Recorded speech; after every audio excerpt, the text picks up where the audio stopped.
اعوذ باللہ من الشیطان الرجیم بسم اللہ الرحمن الرحیم فلا اقسم بالشفق واللیل وما وسق والقمر اذا اتسق لترکبن طبقا عن طبق۔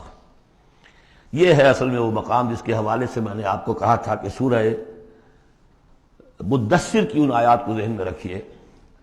کلا والقمر، ایک تو یہ دیکھیے کہ وہاں بھی درمیان میں پھر اثر نو قسمیں آ گئی تھیں، دو تقریباً جو سمجھیے دو صورتیں بن گئیں، شروع میں یا ایھا المدثر سے لے کر اور آیت نمبر 31 تک، اور پھر کلا والقمر واللیل اذا ادبر والصبح اذا اسفر انہا لإحدی الکبر۔ وہی بات یہاں ہے، ایک مضمون پورا ہو چکا۔ فلا اقسم بالشفق، تو نہیں مجھے قسم ہے شام کی سرخی کی، واللیل وما وسق، اور رات کی اور جو چیزیں اس میں سمٹ آتی ہیں، والقمر اذا اتسق، لیکن پھر جب چاند جو ہے رفتہ رفتہ بھرتا ہے اور پورا ہو جاتا ہے، 14ویں کا چاند بن جاتا ہے۔ یہ اصل میں میرے نزدیک واللہ عالم، یہ کسی اور کوئی بات میں نہیں کہہ رہا ہوں، میرے نزدیک یہ دو بڑی اہم خبروں کی نشاندہی ہے جو قرآن میں کی گئی ہے، اور وہاں ہے بھی انہا لإحدی الکبر، بہت بڑی خبر ہے یہ کہ محمد رسول اللہ صلی اللہ علیہ وسلم کا جب خورشید ہدایت طلوع ہوا ہے تو اس وقت صورت کیا تھی؟ 600 سال کی رات تھی جس میں کوئی نبی نہیں آیا تھا، بس چاند کے کچھ اثرات، کچھ روشنی، کچھ تھے نیک لوگ، کچھ جنات میں بھی نیک تھے، لیکن اکثر و بیشتر دنیا کے اوپر جو غلبہ ہو گیا تھا وہ بالکل باطل کا۔ پھر ایک دم خورشید نبوت طلوع ہوا ہے اور روشنی پھیل گئی ہے۔ اب خبر دی ہے اسی خورشید نبوت نے صلی اللہ علیہ وسلم کہ قیامت سے پہلے ایک مرتبہ پھر یہ دین کا غلبہ ہوگا، جیسا آپ کے دست مبارک سے بنفس نفیس جزیرہ نماء عرب پر پورا خورشید اسلام چھا گیا، نظام دین قائم ہو گیا۔ الیوم اکملت لکم دینکم واتممت علیکم نعمتی ورضیت لکم الاسلام دینا، جاء الحق وزہق الباطل ان الباطل کان زہوقا۔ اور اس کے بعد یہ کہ خلفاء ثلاثہ کے زمانے میں، حضرت علی کے زمانے میں کوئی توسیع نہیں ہوئی، حضرت ابوبکر، حضرت عمر، حضرت عثمان، خلفاء ثلاثہ کے زمانے میں توسیع ہوئی۔ حضرت علی کے زمانے میں ان پر کوئی الزام نہیں، ان کا کوئی قصور نہیں، لیکن یہودی سازش عبداللہ ابن سبا کی، اس کی وجہ سے مسلمان آپس ہی میں لڑ پڑے، 1,00,000 جانیں ختم ہو گئی آپس میں لڑ کر، جنگ جمل، جنگ صفین، جنگ نہروان، 1,00,000 کے قریب۔ تو مومنٹم گاڑی کا ٹوٹ گیا، موشن ٹوٹ گئی۔ اس کے بعد پھر بہرحال حضرت امیر معاویہ کے زمانے میں پھر کچھ آگے قافلہ چلا ہے، لیکن اس شان کے ساتھ پھر نہیں بڑھ سکی بات، جس شان سے کہ دور فاروقی میں، دور عثمانی میں، دور صدیقی میں بات بڑھ رہی تھی۔ بہرحال وہ تو پروسیس رک کر اور پیچھے ریورس بھی ہو گیا، لیکن حضور کی دی ہوئی خبر ہے کہ دوبارہ دنیا میں دین کا غلبہ ہوگا اور گلوبل ہوگا، پوری دنیا میں ہوگا۔ وہ حدیثیں ہم نے نوید خلافت کے عنوان سے کتابچہ 8 صفحے کا کتابچہ بہت شائع کی ہیں۔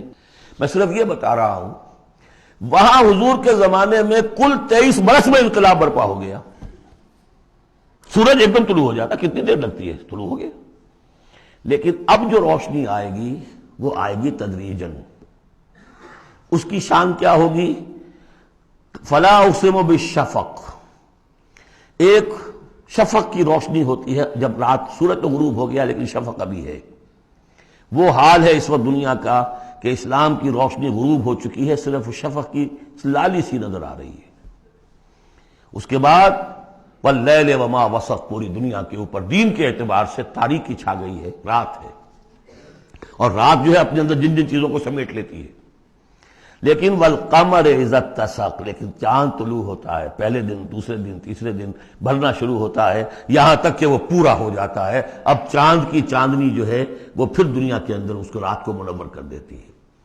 لَتَرْكَبُنَّ طَبَقًا عَن طَبَقٍ، اسی طرح تم چڑھو گے درجہ بدرجہ، یعنی اب جو تجدید دین کا کام ہوگا، اب جو اقامت دین کی جد و جہد ہوگی، اب جو دنیا میں خلافت علی منہاج النبوت کا نظام قائم ہوگا، تو وہ کسی ایک نسل میں نہیں ہو جائے گا، کسی ایک دائی یا ایک تحریک کے ذریعے سے نہیں ہو جائے گا، درجہ بدرجہ۔ کسی نے ایک کام کر دیا، علامہ اقبال نے ایک فکر کو واضح کر دیا کہ اسلام مذہب نہیں دین ہے، اور جدا ہو دین سیاست سے تو رہ جاتی ہے چنگیزی، یہ ایک وحدت ہے۔ ابوالکلام آزاد اٹھے، انہوں نے قائم کی جماعت حزب اللہ، لیکن یہ کہ کچھ مخالفتوں سے بدل ہو کر جلدی چھٹ چلے گئے، پھر وہ کانگریس میں شامل ہوئے اور انہوں نے پھر جو ہے اپنی پوری زندگی جہاد حریت کی نظر کر دی۔ پھر مولانا مودودی اٹھے، وہ جماعت اسلامی بنائی۔ افسوس کہ پاکستان میں آ کر وہ یہاں کی قومی سیاست کے اندر داخل ہو کر انہوں نے بھی منزل کھوٹی کر لیا۔ وہ قافلہ جو ہے جیسے کہ کہیں کسی دلدل میں پھنس گیا ہے۔ یہ رفتہ رفتہ ہوگا، لیکن انہوں نے ایک ایک قدم بڑھایا ہے، ان سب کی کوششوں سے ایک ایک قدم بات آگے بڑھی ہے۔ لَتَرْكَبُنَّ طَبَقًا عَن طَبَقٍ، لیکن جس طرح چاند رفتہ رفتہ پہلی تاریخ سے لے کر 14ویں رات تک پورا ہو جاتا ہوگا، ہونا ہے، وہ لازماً ہوگا جس کی خبر دی ہے محمد رسول اللہ صلی اللہ علیہ وسلم نے، وَهُوَ الصَّادِقُ الْمَصْدُوقُ، ان کی دی ہوئی خبر میں کوئی جھوٹ نہیں ہو سکتا۔ فَلَا أُقْسِمُ بِالشَّفَقِ وَاللَّيْلِ وَمَا وَسَقَ وَالْقَمَرِ إِذَا اتَّسَقَ لَتَرْكَبُنَّ طَبَقًا عَن طَبَقٍ فَمَا لَهُمْ لَا يُؤْمِنُونَ۔ انہیں کیا ہو گیا ہے، ایمان کیوں نہیں لاتے، کیوں نہیں مانتے؟ وَإِذَا قُرِئَ عَلَيْهِمُ الْقُرْآنُ لَا يَسْجُدُونَ، اور جب ان پر قرآن ان پڑھ کر سنایا جاتا ہے کیا ہو گیا انہیں کہ سجدہ نہیں کرتے۔ بَلِ الَّذِينَ كَفَرُوا يُكَذِّبُونَ، بجائے ایمان لانے کے یہ کافر جو ہیں یہ تو الٹا اور جھٹلا رہے ہیں۔ یہاں ذرا نوٹ کر دیجئے، یہ لفظ بے شمار مرتبہ آیا ہے، کفر اور تکذیب، کفر اور تکذیب، والذین کفروا بآیاتنا وکذبوا۔ تو کفر اور تکذیب یہ کیا صرف تکرار ہے یا اس کے اندر فرق ہے کچھ؟ کفر کے معنی ہے چھپا دینا، دبا دینا۔ فطرت انسانی میں جو گواہیاں موجود ہیں جو ان کو دبا رہا ہے یہ کفر ہے۔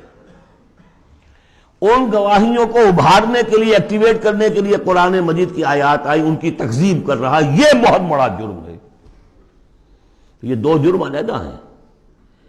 اپنی فطرت کے اندر جو گواہیاں مضمر ہیں انہیں چھپانا، دبانا، لیکن پھر جب آیات ربانیہ سامنے آئے ان کو جھٹلا دینا، یہ ڈھٹائی کی حد ہے۔ پھر والذین کفروا وکذبوا بآیاتنا اولئک اصحاب النار هم فیہا خالدون۔ یہ تو جو پہلا چارٹر دیا گیا تھا حضرت آدم کو خلافت عرضی کا چارج سنبھالتے وقت، اب اتر جاؤ یہاں سے، اس جنت سے جاؤ نیچے اور جا کر چارج لو اب زمین کا، اور وہاں کیا ہوگا؟ فَإِمَّا يَأْتِيَنَّكُم مِّنِّي هُدًى فَمَن تَبِعَ هُدَايَ فَلَا خَوْفٌ عَلَيْهِمْ وَلَا هُمْ يَحْزَنُونَ وَالَّذِينَ كَفَرُوا وَكَذَّبُوا بِآيَاتِنَا۔ کفر پہلا جرم اور تکذیب یہ مہا جرم۔ کفر تو اس وجہ سے بھی ہو سکتا ہے کچھ ماحول کے اثرات تھے، آپ ظہور میں رہے، آپ دبے ہوئے تھے، لیکن جب وہ روشنی آ گئی پھر اس کی تکذیب، یہ معلوم ہوا کہ اب یہ جرم جو ہے اپنی آخری حد کو پہنچ گیا۔ بل الذین کفروا یکذبون، یہ کافر جو ہے جھٹلا رہے ہیں۔ واللہ عالم بما یورون، اور اللہ کو معلوم ہے کہ یہ کیا بھرے ہوئے ہیں اپنے ہاں۔ عام طور پر سمجھا ہے کہ جو انسان مال دولت نہیں، اندر ان کے بغض ہے، حسد ہے، تکبر ہے، اس کی وجہ سے یہ تکذیب کر رہے ہیں۔ یہ نہیں کہ یہ حق کو پہچان نہیں پائے ہیں، ان کے اندر جو ہے بغض، حسد اور تکبر بھرا ہوا ہے۔ فبشرہم بعذاب علیم، تو اے نبی ان کو بشارت دے دیجئے دردناک عذاب کی۔ الا الذین آمنوا وعملوا الصالحات لہم اجر غیر ممنون، سوائے ان کے کہ جو لوگ ایمان لائے اور جنہوں نے نیک عمل کیے، ان کے لیے اجر ہے بے انتہا، کبھی ختم نہ ہونے والا، منن، کاٹ دینا۔ اگر کوئی چیز کٹ جائے گی اس کی انتہا ہو گئی، نہیں، یہ کٹ نہیں سکے گا، اس کا سلسلہ جاری رہے گا، مسلسل، غیر ممنون، یہ مسلسل ہے، ختم ہونے والا نہیں۔ صدق اللہ العظیم۔